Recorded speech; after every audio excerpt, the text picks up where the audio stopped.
Everybody, welcome back. Welcome back to the global light here. We got a lot going on here on planet Earth today. Today we're going to work with a couple different things. We've got, of course, we've got Allison coming in with her astrology report, and we've got Meg coming in with an incredible piece about tension and that I think you're all going to like here at this point. We'll have two channels today. The first one will be here in just a couple minutes, and the second channel will be toward the end of it. Will be the last piece that we do here today. We're going to start the first one with basically the healing circle that we like to work with. So we'll invite you to put anything in the healing circle that you'd like as far as yourself. If you have someone else who you want to bring to the healing circle, or you want to put their energy into the healing circle or use it in that way, it's best to ask them. It's not going to do any harm if you don't ask them, but it has a lot more effect if they're part of the process. So if you have permission to put them in there, it simply means it's going to work a lot better for them. So we welcome you today to do that. We've got a lot going on here on planet Earth. Don't forget the beauty. It's one of the main keys that the group is going to talk about today over and again is the beauty, the incredible beauty that we have going on our planet. Wherever you are, you're changing seasons. If you're down in the southern hemisphere, you're changing into winter, which is another beautiful area. If you're in the upper hemisphere, you're going to be turning into spring, like we are here in Las Vegas. So welcome today. We're all going to move in this together as best we can to kind of work with this whole process today. So glad you're here today. We will bring this over. I'm going to get situated here so we don't have to move as much. And like I said, we've got a lot of things going on. We'll start right off the bat with coming into that. But I want to start before we do anything with just a little bit of conversation about what happened 2 days ago. 2 days ago, we had an Earth overview series. This is the 2-hour segments that we come in, which is kind of interesting because getting the group used to a 2-hour segment is not easy to do. They want to wrap up after they finish their first channel or something. So anyway, they dropped quite a bit of stuff in yesterday's, and although they didn't go into detail about every piece, they did drop some very important pieces in that we have. I can't say we've never put it out before, but we've never put it out in this way before. They talked about the three sisters, which we had talked about in the very first book, in the very beginning of this work, the three sisters of Venus, Earth, and Mars, and how they work together to help form life and to help grow many forms of life, not just human, but many forms of life, and how they work. The three sisters work together in many different areas. Fascinating things took place there. There was originally to be four sisters. Yeah, there's a story about that the observer wants to tell, and he also wants to take us around the universe. He wants to show us how other games work. We know that we're the only game of free choice, and we know that we don't really know what that is because we haven't. So we don't have those contrasts in that way. But I will say that he wants to take us around and show us many different games that are going on and basically what their main concerns are. Now, there's no game like Planet Earth. There's none that have quite the same attributes, and they're all a little bit different anyway. They're all meant to learn different parts to stretch out into different areas entirely. So it's going to be fun. We'll be going that's the Earth Overview series next month. That is the 2-hour session we'll be doing. And then of course on Friday, we're going to be not Friday next week. I think it's on Tuesday. We start the next series of the ESS. The empowerment stream is coming up. And in that one, we're going to be working with fifth dimensional bodies. We're going to be working with several different aspects of what the body is going to look like as we evolve. They keep talking about this 80-20% and reversing it to where we have 20% of physicality and 80% of our spirit shining through. What will that look like? And what changes do we have to go through? And that's coming up next week. So we'll be starting the 3-day session and the 4-day session with the special access day. So kind of how that whole thing works out. So we are so excited about, we've got so many things going on here at Espavo. I have to tell you that. You see the presentations. You see it when we change something big like the backgrounds or growing the beard or something of that nature. But for the most part, we have some fairly major changes that are going on with Espavo having to do with our technology, having to do with this empowerment stream. A group gave me the idea of the empowerment stream a while back, and ever since we've been trying to build the technology that actually does exactly what we wanted to do. We're getting very close. We're getting very close, and we're all excited about it. So thank you all for being a part of this grand experiment. I do think it's working out the way the group had originally intended. So we just have to get the technology on board, and we'll bring a few Atlanteans on board to kind of help with that, and we'll figure that out. The group had some really fascinating things to say about Atlantis the other day. I wasn't expecting that.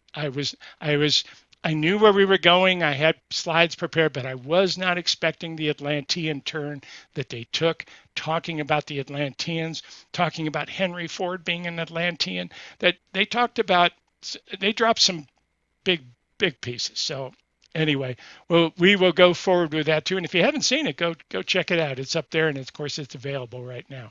It is a paid seminar, but sometimes that works well. Welcome today. Glad you're all here.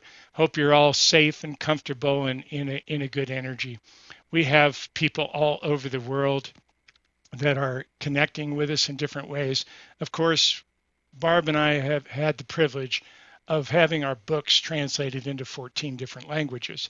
That opened the door for us to be able to travel, to be able to get to know people in different countries, to be able to travel to those countries and be able to see people and meet people and so forth, to be able to have that happen. It was absolutely astounding. And although I'm not traveling now, there may come a time where I put that back on the schedule. We'll have to wait and see. But right now is one of the main things the group gave me in the very beginning of this work is they said, you're going to be doing these seminars. And I'm thinking, okay, like Lee Carroll, these really big. And they said, no. They said, you're going to end up touching people in some very unusual ways that will travel, that will literally plant in a few perfect seeds that will awaken and travel in different ways. So one of the things they told me was, number one, it must be in accord with the people grounding the light in that area. Now, what that meant to me was that I needed to involve the local light workers. Real simple, which we did. That's who hosted us in all these different places, not only throughout the world, but in different states in the United States as well. And that's basically one of the things they did. The other thing that they said about all of this, it's got to come together easily. If you find yourself pushing the river, stop what you're doing. It means that something's blocking the way that you can't see. And you can either honor it or you can push past it and pay the consequences later sometimes. So I've learned to do that. And right now, even though we have tried to put together several opportunities to travel or start moving a little bit, bring the family back together in person, which is something we're all anxious to do. It simply has been blocked. I will tell you, there's a lot of things that are just restricting it right now. But if you are one of the people that used to come to our events all the time, we're working on it. I will tell you, we are absolutely working on it. So we'll get there eventually. The technology will come up. Right now, we're seeing massive COVID-19 in China. China does not have the vaccination rates. I know there's people on all sides of this equation, but from my perspective, this is very real and very dangerous. We're going to send some energy to China today, along with everything else, just the people of China. Let's stay out of the politics with all of it and just talk people to people. I think we'll end up with a lot better results and a lot more effective results that way. So welcome today. Welcome, Lightworkers. We're here today to move through quite a range of things that we're going to be doing. So welcome aboard. Okay, what I'm going to do is I'm going to drop into channel here in a second. I'm going to bring this little screen over here. So yeah, that'll work out well.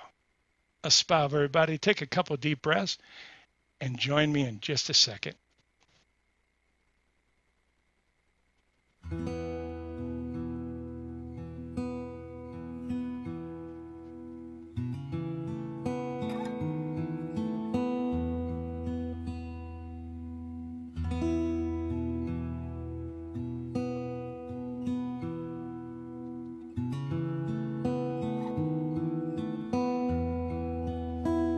Greetings, dear ones.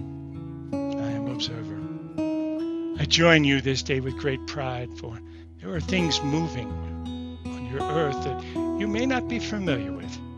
There's quite a lot that's taking place right now. It's an exciting time to be on planet Earth, and your space has been reserved. So you're going to see much of this moving very quickly now. So brace yourself, get ready, and enjoy the ride. Above all, know that this is a beautiful game. Now, you're used to playing games where nobody could get hurt. It's a little different game than all of that. But if you understand that you're playing a part, and that part can have more effect than you could possibly know, you're onto something. You know, the scientist is going to be coming in fairly soon to explain a little bit about the science of physics at the SAOTO, and how things are quite a bit different in the higher ranges as you step into this higher vibrational state. It's a magical time on planet Earth, actually, to do all of it. So know you're not alone. And yes, there is quite a lot of chaos on planet Earth. But in some ways, dear ones, you could almost consider that to be a distraction. Keep your eye on the ball. Keep your eye on your heart. Keep your eye on the magnetic energies of planet Earth, and we'll work together to work with that. So right now, let's form the healing circle. Let's connect. Take a breath. Bring your hands out. If there's someone in the room, take their hands. Good. Feel the energy moving in from the left side and going out the right side. Big circle throughout the globe, going through your body and crossing your heart centers as it does. Every time it crosses your heart, feel the magnetism increase, and feel your flavor being put on that energy as it now goes out through the right hand. Breathe deep, dear ones. Connect to every part of that energy and know that you're on the right track. Excellent. So now take 3 deep breaths in. Excellent. And out. In and out. And one more very deep breath. And out. Excellent. Well done, dear ones. We'll be bringing you into a healing circle in just one moment. We have one thing we need to check very quickly. Yes.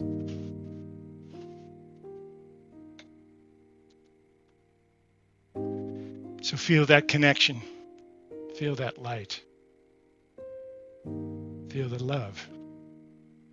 And one of the things we're going to ask you to do is to step into the healing circle if you wish to receive this healing yourself. If you wish to put someone you care about in there, please feel free to do so. Know that it has much more effect if they're aware you're doing it and have given them permission. And if not, you're placing them in there for you, which is okay too. You have a need for their healing. All of it is perfectly fine. So take a breath, dear ones,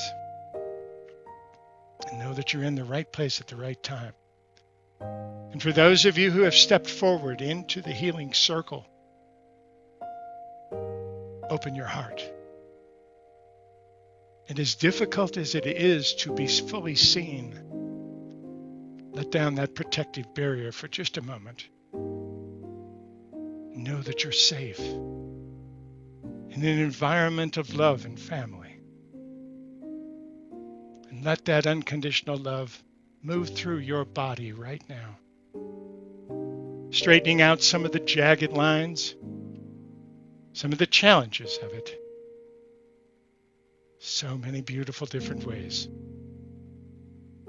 Breathe deep, dear ones. Deep breath and let it out. And one more time, in and out. And again, feel that beautiful energy circling around. And as it moves through your body, feel a little resistance. It's taking all those jagged lines that you've stored in your energy field, All those little moments where you had to absorb some pain or you had to absorb something. Let us help you clear that right now. Excellent. And all it takes from you is a willingness to let it go. Yes, there is a comfort in pain, strange as it may sound. People get familiar with it. They get comfortable with it. They get into a bodysuit that actually holds the pain. It's easy to do. Don't judge yourself if you are one of those people. But know that these times are new. You're a new energy in a new world. And it is literally starting to anchor in new ways. And you have an opportunity. You deserve to feel well. Even in the physical body and the emotional body. You deserve to be happy. No matter what's happening in the world. In reality, those are the reasons you put yourself here, so that you could be here right now. And take a deep breath. And as you let it out slowly, forgive the pain that was caused when you started breathing this in. And welcome it. Welcome the straightening of those kinked lines. Feel the energy flowing smoothly now. And once again, bring it in through the left-hand side of your being and take it out through the right. As it moves through the heart, put your energy on it and create something magical. Well done, dear ones. Yes. Your healing circle sometimes builds up too much energy. And that's perfect because you can release it into that energy field now.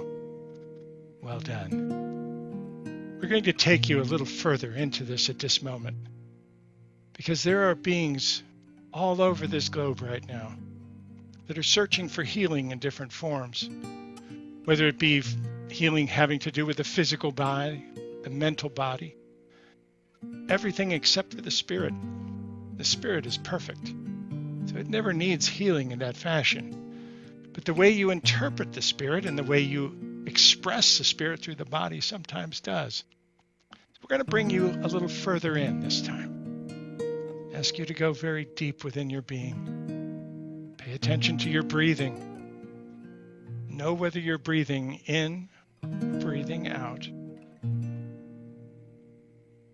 And closely watch it for a moment. And now while you're still paying attention to that, see if you can feel your heartbeat. See if you can feel that connection at that point. Good. Well done. Harmonize those two rhythms. Well done. Things are starting to flow now. Feel the flow going through your heart again, coming in through the left side and out the right. Feel how it has changed in just those moments. The purity of that energy as it now goes through your heart is even more magical than it was before. Well done, dear ones. Well done.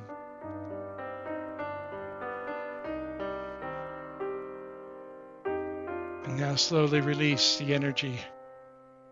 You've been running through, holding all those hands, moving that energy through your being. Let it go now. Find yourself alone in the energy flow again. Only this time you've built up the energy. It's stored, and you can walk with it. And furthermore, not only is it healing energy for you, but everything you come across, everything you touch, every time you leave that trail of light behind you, it has that healing energy in it. So become aware of the magicians that you are and the abilities that you have to heal the earth. Take a deep breath and release it all. Well done, dear ones. And with that, we leave you for a short time. The scientist of the heart will come in before long. take you through the rest of the journey of the day. It's a magical time on Earth, and you are right on time. Welcome home, dear ones. Welcome home. It is with the greatest of honor that we ask you to treat each other with respect. Nurture one another at every opportunity and play well together as you create this beautiful new game. Spavo, dear ones. I am observer, and I do like to watch. Spavo.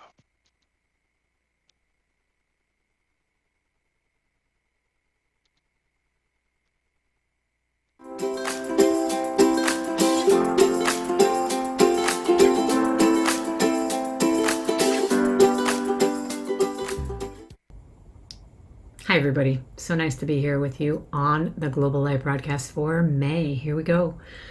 So what I want to talk about this month is how do we keep our footing? How do we keep our balance and still manage to care? How do we deal with stress and burnout? It seems as though everyone, and we don't speak in absolutes, but it certainly seems like everyone I talk to, every client I work with, every friend that I have, is experiencing some level of stress and even burnout right now. We've had 2 constant years of stress, haven't we?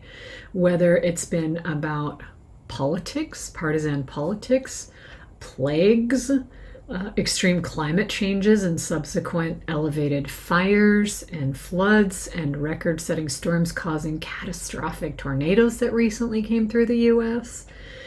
In addition, we have a war that's currently playing out, threatening global destabilization on the planet, along with continued COVID variants. I don't know if you saw this on your news, but I recently saw that in Shanghai, China, Shanghai is the most cosmopolitan city in China with a population of 25 million people, and they are now going into their second week, almost 2 weeks of lockdown. And lockdown, they have a zero COVID policy, so lockdown is serious. I saw a video of robotic, it looks like a dog walking through the streets, and it's projecting the instructions. Drones are flying over with announcements: stay in your home, keep your doors locked. They have chained apartment buildings. Literally, you cannot come out of your dwelling. And people are yelling from their balconies. They're screaming. Some of them are saying that they are going mad, literally going mad. They are saying that they are starving. Supplies are not getting to them. This is very, very dangerous, high levels of stress to endure. Just Monday, actually it was Tuesday morning here in the US, in New York City, there was a mass shooting on a subway train that was fully populated at 9 o'clock in the morning. 10 people were shot. It was very reminiscent to me of the Boston bombing marathon because the manhunt ensued. These are high levels of stress, and we're watching the news, or when we're discussing it, our bodies go into stress. And that's what I want to talk about, because what happens when we go into stress, our bodies actually go through hundreds of different responses. So if we look at our DNA, if we look at how we're wired, hundreds of years ago, we were tribal, right? We were clan mentality. That meant we had a clan leader, the authority figure. So say, for example, someone in the clan reports that there's a tiger, and everyone goes into stress because we all know immediately we're not safe. Our safety is in jeopardy. So what happens in our body when we feel we are not safe, or that our safety is in jeopardy? Our subconscious mind access opens up, and it waits for instruction from the authority figure. That authority figure then said, run, tiger, run, hide. That's our instruction. Our bodies then shunt all of the blood flow away from our ability to think, from our higher thinking mind. This is not a time to problem solve. This is a time to immediately get to safety. We are not able to digest food. This isn't time to eat a sandwich. So think about that. The body takes all of the resources from the digestive system and sends it to the heart and the big muscles. So if you're watching the news and eating your dinner. You're in a stress response without the ability to digest your food as you eat your food.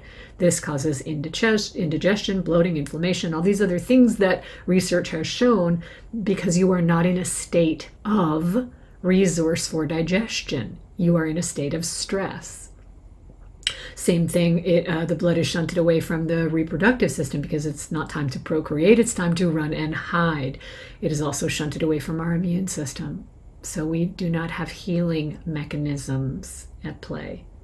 So 2 years of consistent stress, if we are not learning how to shift our body into parasympathetic drive, into the resources for healing and thinking, you start to see what happens. We progress, right? We break down, and that heads into burnout. So think about that for a minute. Some of these mass shootings, the aggression, what's happening, the escalation that's happening in the world right now that everyone is feeling. Think about what's happening on an individual level in your body, right? You go into a state of stress, the blood flow is absolutely shifted and taken away from all of these other resources, from the immune system, reproductive system, digestive system, and higher thinking mind. And what happens? Your cortisol levels shoot up, your insulin shoots up, your adrenaline shoots up, and in that state of stress, the projection comes out as volcanic, doesn't it? We start to see what's actually happening, what's making sense of it. So what happens as we begin to enter stages of burnout? I was reading a report last week that psychology professors and psychotherapists agreed upon, and they were talking about the 3 dimensions of burnout. And I love that they call them dimensions versus stages. I'll refer to them as stages. And that is because we are dimensional beings, aren't we? Even though we are living in a polarized world of yes and no and right and wrong, we are nuanced beings. These are complicated conversations. The propaganda machines are in full flow. There is a lot going on in the world that needs middle ground, conversation, trying to find ways to talk to each other versus convince each other of anything. And we all likely need to be more graceful at that. But as we move past that, we shift into these levels of burnout that have nuanced effects. So it's not just a simple response, which is why they're called dimensional, because each of us responds differently, and there's different levels to that. One person may be feeling exhausted, but your exhaustion may be different than my exhaustion. They are dimensional, right? And they're very personal. So the first stage of burnout is the exhaustion dimension. And they describe that as feeling worn out with a loss of energy, depletion, and fatigue. How many people can relate to that right now? Some level of exhaustion. Stage 2 is what they call the cynicism dimension. And just like it sounds, this was originally called depersonalization because this study was mainly done on human services occupations. So nurses, doctors, vets, frontline workers, anything with human services, they have been under an extraordinary amount of stress, and more so in the last 2 years. So the cynicism dimension is described as negative or inappropriate responses and attitudes towards clients, a level of irritability, loss of idealism, that's important, and withdrawal. We start to pull back. And as we retreat and pull back, if we don't shift into parasympathetic, if we don't start to get some resources to ourselves, then we progress. And we progress into the 3rd stage. And the 3rd stage is the inefficacy dimension. And that was originally called reduced personal accomplishment. Inefficacy meaning we become ineffective. How is that? It's described as reduced productivity. So we have less motivation, less drive, or capability. Now, capability is a really important word to hypnotherapists because as a hypnotherapist, I know that what you believe, right? Beliefs are just ideas that we begin to believe are true. When we take that as a truth, that becomes programming. And that can work for us or against us. Negative beliefs shut down our access to capabilities, right? If we don't believe we're capable of something, right? If we have a belief that that's too hard, we don't feel capable of achieving it. So it absolutely blocks our access to capability. And in hypnotherapy, we use hypnosis as a vehicle to drop the brain waves from alpha down, or from beta down into alpha, so that we have access to the subconscious mind. Subconscious mind opens up. It's then allowing room for instruction. What happens is it then compares against its negative programming, and we always keep our negative programming near the surface. Why? Because the subconscious mind's job is to keep us safe. Therefore, you keep that closest. So how we perceive the world gets run past our subconscious programming that's dominant, and then we then determine what we're capable of. So beliefs and capability lock together. And if we have positive beliefs, if we then believe that we are powerful and we are worthy and we are loving and we are capable and we are here with purpose and we can live a joyful life, if we start to believe these things, then that opens up the doors to capability. That gives us access to being capable of creating all of it. That drives, right? Those beliefs drive our emotions, that which drive our behaviors, our capabilities, and that creates the results. So they are all interwoven. When we no longer believe that we are capable, when we reach the third dimension of burnout, that's when major depression sets in. That's when we feel this absolute inability to cope. We completely dissociate from life. We feel powerless, don't we? So that's what I want to talk about. What do we do about that? How can we start to bring resources to ourselves to keep our footing and still care about what's going on in the world, to not advance into burnout? The first resource is to become really honest with yourself about your own vulnerabilities. We need to take that camera lens off of the world and the politics and the other people and the judgments about who's doing what right and who's doing things wrong. Right, wrong, polarization. And we need to turn that camera lens around and put it on ourselves. And we need to look at what we all have them, our dirty little secret.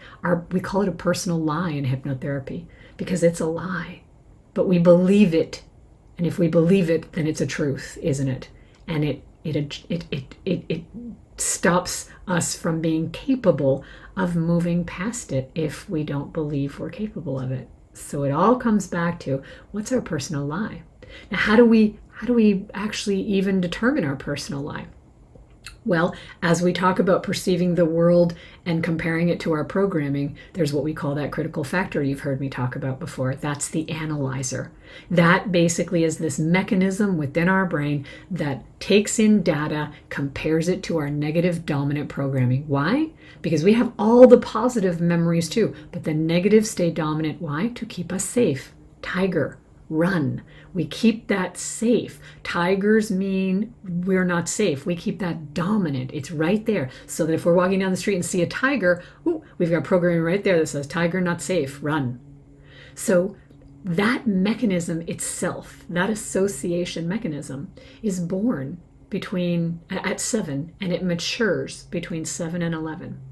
And you've heard me say this before. Think about teenagers. Everything becomes a negotiation, right? Because they begin to associate the data they're bringing in with their programming. So we all have programming. Why? Because between birth and 7, everything is going straight into our subconscious mind and becoming programming, becoming beliefs. We are not associating yet. And that was built so that we were taken care of. Because a 2-year-old can't manage their own needs, right? We need our authority figures to provide us with our needs. So we literally are just open for instruction. Everything comes in and creates programming. So to walk around in a world pretending that we're perfect, pretending that we're okay, there's this level of shame if you were to admit a vulnerability. So we are wired not to admit it. Social media is set up so that you have, perfect lips, perfect face. If not, you can use an app, you can change your skin, you can do it, because we're always trying to cover up this personal lie. And yet, if we became honest about it, and really real with ourselves, we can begin to bring resources to it. And how we do that is we start to look. We look at our programming. What do I really believe about myself that makes me feel so powerless in the world and ineffective? And as we start to look at that, we start to realize that as we acknowledge it, we can bring some resources to it. We can recognize it's not true. We can then begin to program something different. And we can start to let go and collapse some of that programming. As a result, that opens up our capabilities, doesn't it? For example, if you were raised, because not everyone had perfect parents, right? There's no such thing, by the way, but even if we had a great childhood and felt extraordinarily loved, we still had experiences where we got hurt. Maybe you were made fun of at school, or maybe, somebody teased you or you were bullied. We all have negative programming, all of us, every single one of us, and some much deeper than others. I mean, for example, if you grew up in an environment that your parents weren't capable authority figures and you had to take care of them, or maybe you didn't have parents, you grew up in the system or in foster care, or you had other guardians and those guardians weren't the best role models for you, then you have programming. What you learned, that was empath training. When you don't have a safe environment growing up, you become an empath. You learn to read the room, and you know what everyone's thinking and feeling if you're safe, right? Because this is always about your safety. And you learn in turn how to respond. You know how to take care of them. You know how to respond. You know how to deal with it. And so as a result, you become this sensitive superpower that has a vulnerability that isn't aware of that vulnerability, that becomes exhausted from being around people all the time and feeling everything that they're feeling and justifying it by withdrawing and stepping away from everything because we just can't cope. It's just too much out there. You start to see how ineffective that becomes. When instead, if we can really become honest with that vulnerability and see, then the second resource is, once you find the vulnerability, ask what you're getting. What are you getting from it? Because this is where it gets tricky. We have learned to justify it. I am this way because, and there's the judgment. Because they did this, they did that, I was raised this way, this happened to me.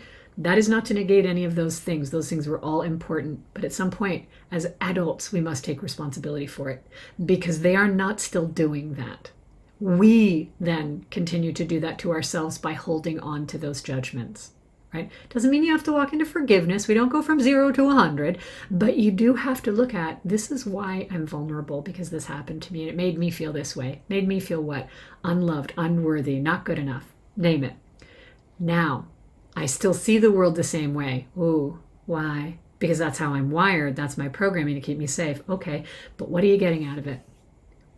And a lot of times we'll find that it's something that we call a negative payoff in hypnotherapy. We talk about negative payoffs a lot. Again, no judgment. We leave the judgment at the door. We just look honestly at, what am I getting out of that? Maybe that habit and pattern allows me to retreat and go spend time by myself that I normally wouldn't get otherwise. And I love that time. I cherish it. Oh, so there's a little payoff then, right? There's a payoff for that. If you were to think about a smoker who had a hard time giving up smoking, and the reason why is because the only time that they were able to get away from coworkers or a toxic work environment or a really busy, chaotic home was when they got to go outside for a smoke and they got 5 minutes alone. That's a payoff. So we have to get honest about what our vulnerability is, what our personal lie is, and if there's any payoffs in continuing to tell that story that way. Because if we are in burnout and we are telling that story, we are not giving ourselves the resources to be healthy, joyful, and effective. It's not working. It's meeting a need, but it's meeting a need in a negative way, if you followed that. So first resource, where's your vulnerability? Second, is there anything you're getting out of it that you can be really, really honest about? Because the moment you start to see the payoff, we can start to meet that need in a healthier, more positive way. Another resource: stop taking technology to bed. Your technology has no business in your bedroom, none whatsoever. If that is the last thing you look at before you go to sleep, you are not setting yourself up for restful, rejuvenated sleep. And that is the last resource: sleep. If you are waking up to an alarm clock and not on your own, that is your body telling you that it did not finish its process. It got taken out of its process. Go to bed earlier. Even if that means you eat a little earlier, you adjust your schedule a little bit, if you wake up on your own, your body has completed what it needed to do and then wakes you up to take care of all of the bodily functions it needs. Usually you have to visit the bathroom when you first wake up. It is extraordinary what our bodies do at night. There are literally thousands of processes it does. It is cleaning our gut microbiome. It is restabilizing our gut microbiome. Your brain literally is detoxifying itself as you sleep. And all these things happen in quadrants at certain times with certain organs. Your body is brilliant. But if it didn't get enough time to finish and it's being woken up every day, you feel groggy. You may not have your thinking mind. You may not be digesting well. It did not get to finish its processes. That is equivalent to you sitting down and starting to do something, and then it's taken from you before you could finish. You're really, really hungry and you sit down to eat a sandwich and you get 2 bites in and then it's taken from you before you could finish. Not getting enough sleep is compromising your healing. It is compromising your body. And what else is it compromising? Your ability to think, your ability to process. This also leads to these dimensions of burnout. So think about this. I'm out of time. I want to turn it back into the studio, but I want you to consider the word we use for burnout means a lot in the way that we just understood it, in the dimensions and as it's progressive, and as you show up in the world, how you can affect and contribute to humanity requires you first to look at how you are processing and give yourself resources to do so, to make sure that you are taking care of yourself by taking breaks, by stepping away from technology, by getting enough sleep, by drinking enough water, by not having conversations about the world while you're eating, by making sure that when you want to be effective, you are organized and have resources to do so, so that you are not in this frenetic, sympathetic response to the world all day, every day. Whether that's stopping for meditation or your hypno nap, those are awesome resources that you give to yourself. But you need to be thinking in terms of building your personal structure and maintaining that structure. Because the world is how it is, and the world is changing how it's changing. And going forward, learning to be capable and positive and graceful through it and effective to do what you came here to do requires you to take that shift and turn it around, look inward, and get really, really honest with yourself about where you're vulnerable, about what if any payoffs you're getting from that, and begin to give yourself the resources to unravel that. Because a really effective, powerful individual with a thought and an intention for the world that follows through doing their part is so incredible, inspiring, addictive, contagious, and it is easier to do than you think. But how you were taught is in opposition to doing that. And so it's time to change that around and to look at that in a much different way. And with that, I'll turn you back to the studio and say have a wonderful rest of your show. Thank you always and forever for inviting me into your homes and your hearts. I am so honored to be a part of this program and a part of your lives. And we'll see you next month. Bye for now.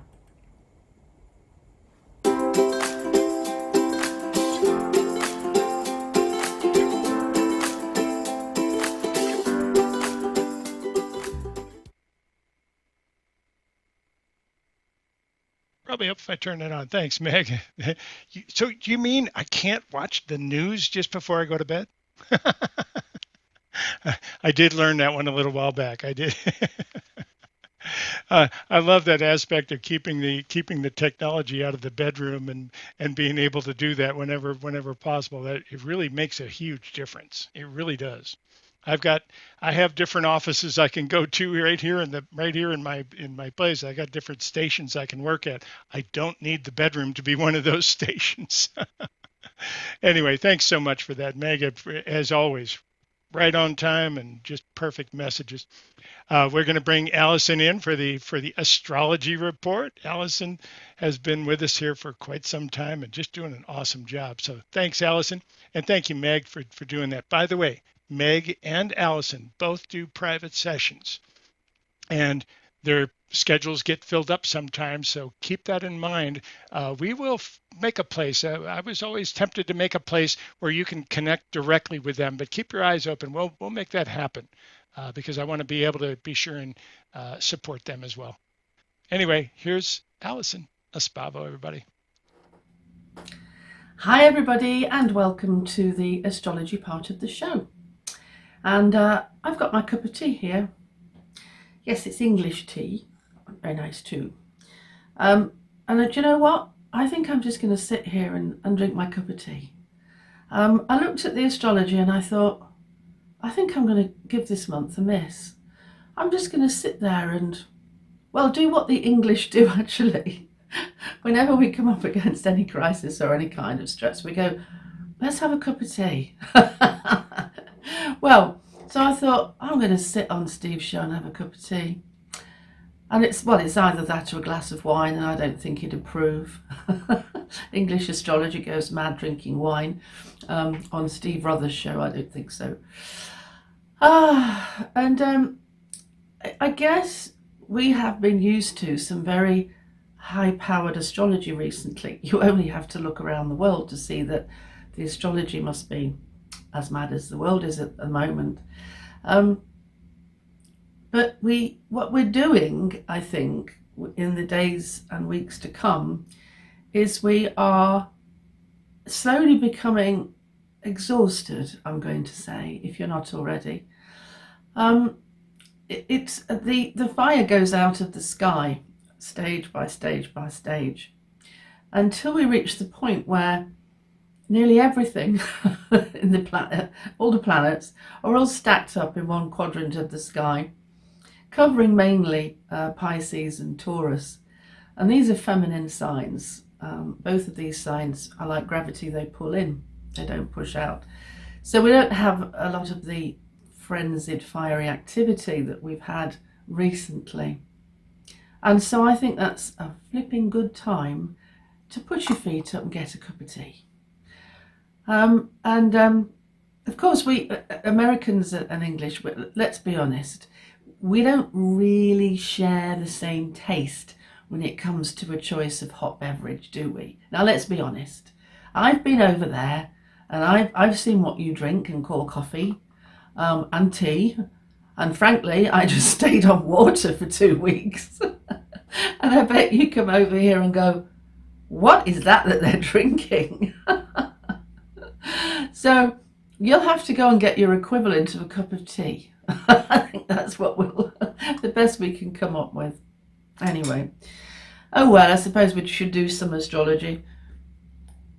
Right, well, oh, that's lovely. Oh, it's just lovely. That's everything that the English want from a cup of tea. Right, I've got my notes here. So at the moment we've got Jupiter conjunct Neptune in Pisces. And what this can tend to do is describe a collective where we are feeling more than normal, very sympathetic and compassionate, where we can look at the news and we cry because it's just so sad. And certainly I have been affected by this in the last few weeks.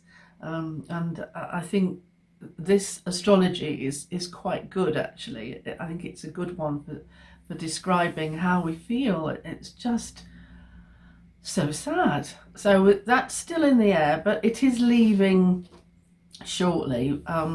in about 8 days' time, only to be replaced by all these planets going into feminine signs and giving us an even greater sense of sorrow and exhaustion. But anyway, we've got some, just for the next few days, we do have a bit of excitement left before we can get the cup of tea and sit in the armchair. And this is all down to the fact that the sun is almost exactly conjunct the planet Eris at the moment. And you will remember Eris, I know, because this is the one that's full of discord and disharmony and dysfunction. And there's quite a funny story actually going on in the UK, which is very reflective of mythology. So I must tell you what it's about. So our Prime Minister Boris Johnson has been very naughty. So when he was in meetings and designing the laws that were going to stop us all from going out and enjoying ourselves and going to lock us all in our homes, it has been discovered that, well, actually somebody shot them. Somebody reported them to the press and said, while you lot were all, behaving yourselves and trying to stop the spread of the virus, Downing Street, that's where he lives, they were still enjoying themselves partying. So really he kind of snitched on the Prime Minister. Anyway, so the Prime Minister's been found to have attended the odd party and has been fined actually by the police. And so I'm laughing because this is so like the mythology. So Eris's mythology, right? So she was not invited to a party to celebrate the arrival of a young princess or young goddess, a baby anyway. And so everybody else on Olympus was invited, but not Eris. And Eris was absolutely outraged by this and so spiteful that she deliberately then set up a situation that caused the war at Troy. I think I can't remember the length of it now, but it was very long. And that was quite an issue for Greece at the time. Now, the funny thing is that so Boris Johnson had an advisor called Dominic Cummings, who looks like a little bit of a weasel, if I'm honest. And he was not liked, and he was trying to grab power of the Prime Minister. And so he wasn't invited to some of these parties. So he then went and, caused trouble by leaking it to the press that these parties were taking place. And all that has erupted in the last day or two, just as the sun goes conjunct Eris. So I'm thinking, gosh, sometimes these things are so literal, aren't they? It's just amazing. Here we are, I wasn't invited to the party. Bosh, have that. Anyway, so here in the UK, we'll hear a bit more about that over the next few days. This particular party that they're all going on about today was actually his birthday. And he'd attended, he says, 7 meetings, and for 10 minutes, one of the staff said, let's all get round and give him a clap and a piece of cake for his birthday. Now, whether or not you disagree with this, you just got to laugh at the circumstances with Eris and how the sky works. It's remarkable. Anyway, so we go on from the Eris, the planet's turn, and it keeps going. And Saturn moves in and really kind of like takes Eris by the hand and says, just hold back a little here. You are causing way too much mayhem. The human race cannot cope with all the destruction and all the difficulties and all the disharmony that's happening. So I'm hoping that come the middle of April, well, actually not the middle of April, when we get into the last week in April, I'm hoping that by then Saturn is keeping a steadying control over Eris. But even if Saturn isn't doing that, and Saturn is a feminine planet, the amount of stuff moving into feminine signs is quite interesting. So on the 20th of April, we've got the Sun moving into Taurus. Mars moves into Pisces on the 15th of April. And we've got Juno moving into Pisces on the 20th of April. Now, these are all quite fiery planets, and consequently, because they're being plunged into water, it takes a lot of the fire and the heat out of their energy. So I think we'll notice that. If you can hear something rustling down here, it's my beagle, my new rescue beagle, who has come to see what Mum's got, and quite likes a cup of tea. So if you hear everything breaking, she's leapt up and she smashed the teacup. But anyway, right. So and then yeah. So I'm catching up with myself here. Right at the end of April, Pluto, which is currently going direct, stops in the sky and goes retrograde. Now, this all by itself calms things down, because when a planet as big as Pluto goes retrograde, what it's doing, it's going back over the stuff it has already been over. So it's backpedaling and revisiting all the issues so that more thought can go into it, so that more consideration. Did I do that too hastily? Did we get the best out of this situation? So Pluto is sort of like a terraforming planet. It's about evolution, and it's about the cycle of evolution and nature, which cannot be stopped. It just keeps going, and so Pluto tends to dig up a lot of stuff and to generate a lot of stuff. When it goes retrograde, it's not as if it's ungenerated, but it is as if we get a second chance to put it in a better place. It can be a bit disruptive. When Pluto moves forward again and goes over that ground for the third time, then we put things to bed finally. But just for the months, and I'll advise you how many months, starting at the end of April, and this will be the whole of summer going into winter, we are backpedaling what Pluto has already uncovered. Now this coincides with a partial solar eclipse. So the sun has moved into Taurus and the moon moves round to join it in Taurus. They're both at 10 degrees of Taurus, and we get a partial solar eclipse. One of only 4 this year, really thin on the ground with eclipses this year. And what that generally means is when the sun is eclipsed, it means all the fire in the sky is bathed in an emotion, water or earth, right? So the water or the earth eclipses the fire of the sun. So most of the indicators or the symbolism I've talked to you so far is about reducing the fire, reducing the fire, reducing the fire. And so I looked at this and I thought, yeah, okay, do you know, I could do with this. I could do with a month where I just enjoy nature. Nature, food, luxury, the things that, we treat ourselves to. These are all the things that we should be doing when the sun is in Taurus. And as I said, it moves into Taurus. Did I say? Yes, on the 20th of April. And I think from then on, it is a case of don't really expect much. Don't expect massive amounts of activity. Try to tailor your life to relax a little.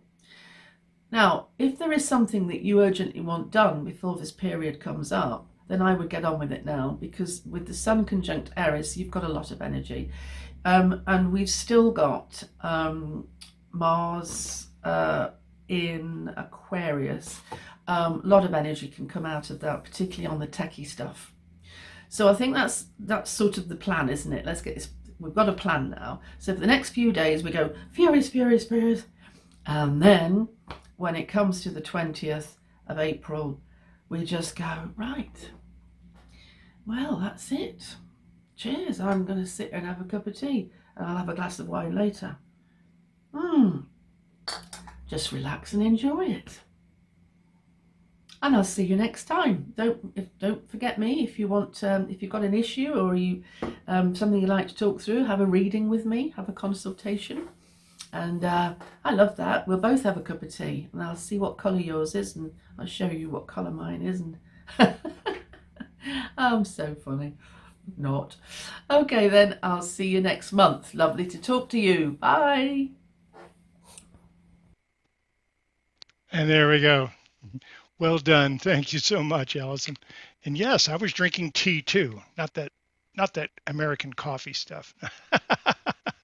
I loved it. I loved it. Actually, we've been trained rather well because Sandy Sedgbeer used to be here every month, and she trained us pretty well about the teas and the, the drinks and so forth. So welcome. All right, I'm going to show you one quick commercial about our event coming up, and then I'll be back with the final channel from the group where the scientist of the heart is coming in. Looking forward to it. Anyway, we'll get started here in just a minute, but in the meantime, take a look at what we're going to be coming up with, because I think this is going to be quite enjoyable for people. Spav, everybody. We'll see you in just a few minutes here.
Greetings, dear ones.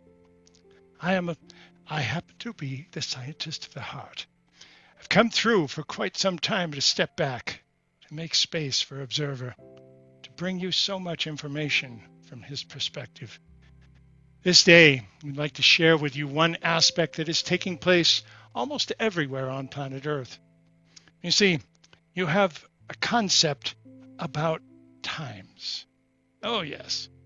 You remember the good old days? Do you remember the good times? Do you remember the old times where you didn't have to worry about that? You would say things like, back in the day. Oh, yes, we remember that well. One challenge you have about those good old days, you never know them until they're gone. You never know that there was a good day until it's over with, and you have something to compare it to. Interesting process. Well, we'd like you to enjoy that good old day right now. Yes. As difficult as things may seem sometimes, as separated as many people may seem, the reality is you're in some excellent times on planet Earth. These are opportunities where you can all start working together and make a huge difference. You see, you've come at very unique times because you are aware that there were going to be many challenges on Earth at that time.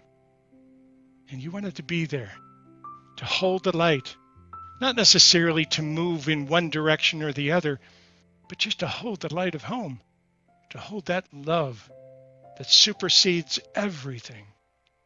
That's why you're here. Not necessarily to prevent something or to make something easier.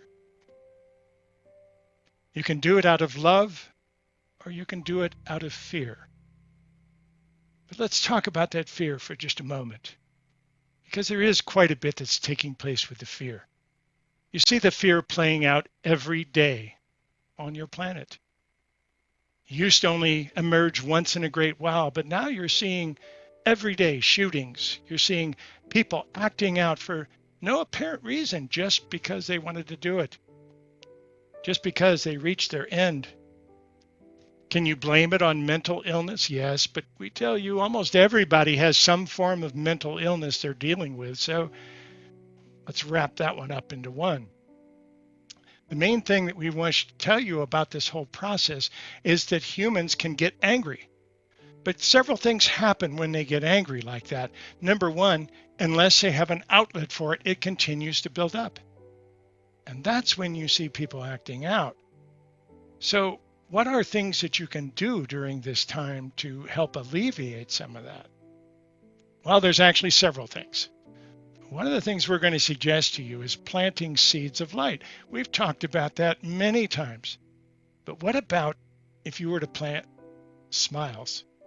What if you were to plant a smile someplace where you're just walking by and you recognize another person playing the game the same way you are, and you smile at them for just a moment? Not a smirk, not a I know better than you type of thing, but simply a connection. Oh, there's another spirit playing the game. They're in a different bodysuit. They're working differently than I am, but we probably know each other from home. That is powerful. And that is one of the things that almost everybody can do at this point, is to plant those seeds of smiles. To plant that positive energy in places where people walk over it, where people go. When you're walking down a path, be aware that other people will step in your footprints. And consciously leave that energy for them. Every time you reach out and touch a doorknob, you can leave light in that doorknob so that everybody else that comes up and touches it can feel that for just a moment. Will your little trail of light change the world? One heart at a time, it will. It absolutely will. And furthermore, if many of you start doing these simple techniques, they can be huge and they will help greatly. But one other aspect that we wish to bring up this day is the earth herself.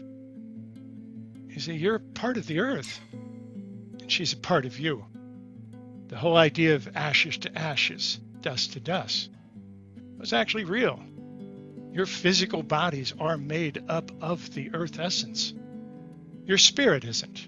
Your spirit's straight from home, the larger aspect of all of it and the connection. But it's that blend, it's that coming together in those ways. But it's not just your spirit and your physical body, because your physical body is part of the earth. So what happens when you carry anger that builds up and builds up and builds up? Well, several things. Number one, you become controllable at that point. Yes, a very good reason for making people angry. They can be motivated. And quite often, that's what's happening. You are creator beings. And if someone touches your fear button, you will create something to stay away from that fear. So in those ways, people can use your creation machine for their creations instead of yours. And it all has to do with fear. It all has to do with anger. It all has to do with that stuff that you wrestle with so many times and can't quite settle in the body. So one way, if you're feeling that, is to plant those seeds of light. Consciously touch the doorknobs. Consciously place something. Not to change the world, not to get people to vote a certain way or anything else. Those are your expectations. But what if everybody felt the connection of home? What if everyone could feel a little piece of that? That can make a huge difference and will. But there's also the earth connection. And that's something you're going to start to see. The earth herself is part of you. We talk all the time about you being a part of earth, but she's part of you as well. And that frustration and anger that you carry here transfers to her. She's the grounding in your life that allows a spirit to play a game of pretending to be a human. And any negative energies that you have, she jumps up to cake. She loves to be able to transform those energies in some way. But when there's so much of it built up in so many different ways, and so many people walking around every day carrying this negative energy, not having the outlet for it, not being able to talk about it, feeling like nobody understands, and that they're really completely alone, plant those seeds. The planting of the seeds will release that energy. And those that find those seeds and actually take them in some way, they'll have a lot to do with that as well. It's one heart at a time, you can start changing this world very slowly. Again, not to conform to your ideals, but to simply have the experience and not be separated and not be angry. That anger is being picked up by the earth. And there will be a time when she shows that. That energy is gathering right now even. What you're looking at are the earthquakes on planet Earth right at this moment. What you're about to see here is actually the circle. You're starting to see the whole place where most of the earthquakes are. Well, this is actually fairly normal for an earthquake day, but you're liable to see quite a bit more as she has to wrestle with your anger, because she can't take the anger either. It's a negative energy. You live in a field of duality where you have positive and negative all the time. And if you lean too far to one side or the other, she has to balance your energy. You lean too far into the positive, she loves that. And the negative she can usually take it with no problem. She takes it gladly, converts it into positive energy, sometimes even turning into oxygen. Marvelous. And yet, when you have so many starting to get so angry, does it make any difference what they're angry at? If it's real or if it's it doesn't make any difference. The heart energy of planet Earth is sucking that energy in as fast as it can.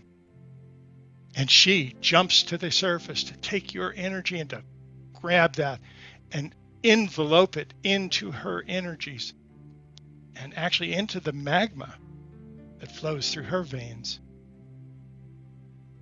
She's a grand being, dear ones. Your connection is stronger than you may imagine. And it's a great time to experience that. But if you spend even just a few moments every day nurturing Mother Nature, just even admiring the beauty, that does more than you can imagine. You fill yourself with that connection, and then you take that energy in your heart and you leave that trail of light for other people, unconditionally. Oh, yes. You see, you're creator beings. We're going to get much deeper into that. We've given you some ideas to wrestle with and some things to play with. One of the greatest ideas that we've dropped on you is that when you walk into a room for the first time, there's no room there. The atoms jump into place just before you walk into the room. Once you ground it, once you see it, it stays there. It'll be there the next time you walk into the room. But you're creating much more than you could possibly imagine. And one of the first ideas of increasing your creative ability is to take responsibility for what is in front of you. Even if it's a global problem, even if it's your own anger that you may be dealing with or frustrations that are starting to build. Take responsibility for it. Because every time you take responsibility for your creations improve. Everything takes a step up at that point. These are magical times to be here on the planet, dear one. Your space has been reserved. Everyone was waiting. Everything is now in place. Oh yes, it's still in motion and will be for some time. But there's important connections that are now starting to unfold. You start to see things from a different perspective, and that is the time to release that anger, to let go of those frustrations, all those crinkly lines. You've got a big torus that's running around with all these beautiful circles and lines, and every time you have a problem somewhere, or an energy difficulty, or you get hurt or angry, it crinkles those lines as it goes through your heart. And then the lines on the outside, the crinkly lines on the outside, create more problems for you to deal with because they always bring you back what you're sending out to the universe.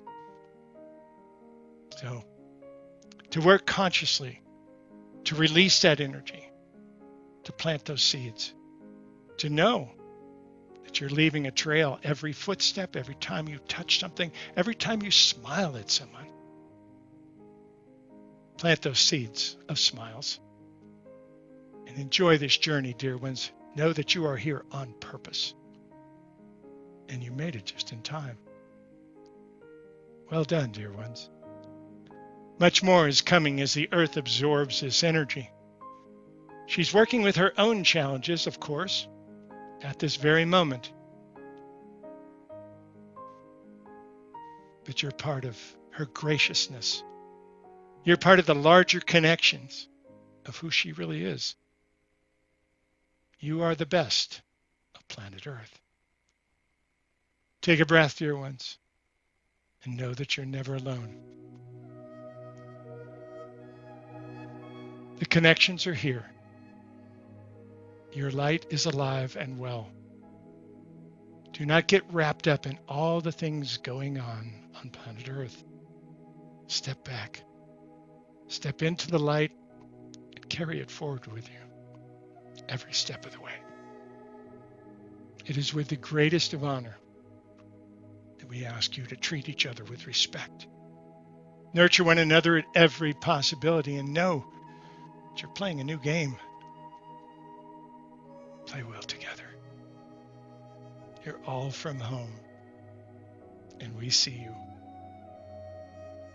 I am the scientist of the heart, and I love you dearly. This is the science of love. So plant the seeds of light. Plant those seeds of a smile. A spavo, dear